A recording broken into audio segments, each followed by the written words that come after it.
Dhamaka. We're gonna try Dhamaka today. So we ordered the soup. On the side, the soup kaana mudistanga already.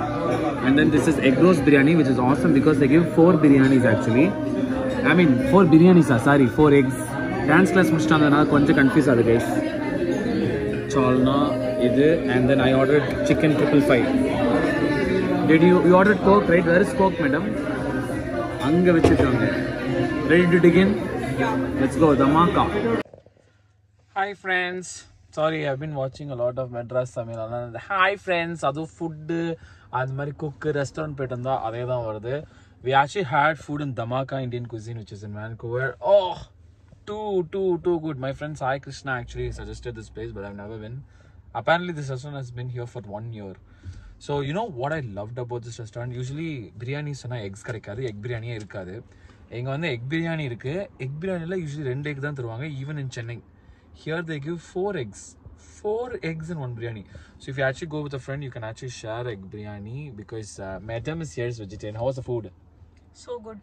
Yeah. I loved it. So நான் 2 egg, அவங்க 2 egg, and நான் வந்து chicken appetizer order பண்ணிக்கிட்டேன், அவங்க வந்து பன்னீர் appetizer order பண்ணிக்கிட்டாங்க. So it was actually ஏன் G order பண்ணல? ஓ யா நீ கோக் தான் ஆர்டர் பண்ண. பரவாயில்ல, மற்றவங்க ஆர்டர் பண்ணிட்டோம், அவங்க சொல்கிறேன். ஸோ யா அந்த மாதிரி நீங்கள் ஷேர் பண்ணிக்கலாம். Biryani you cannot finish it with one go. நாங்கள் 2 பேர் சாப்பிட்டே பிரியாணி மீதி. And I heard chicken and she didn't order any appetizer. So இங்கே egg பிடிக்கும் பிரியாணி அப்படின்னா I would suggest buy a egg biryani and then order an appetizer which is chicken or non-veg or vegetarian anything. இங்க வந்து ஒரு special appetizer இருக்கு பாத்தீங்களா? ஏதோ ஒரு green chili வச்சு ஏதோ பண்ணுவாங்களாம். ஃப்ரை பண்ணி என்னமோ பண்ணுவாங்க போல.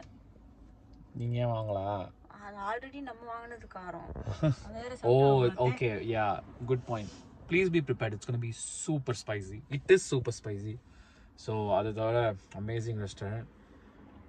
While full, it's time to go home. See ya.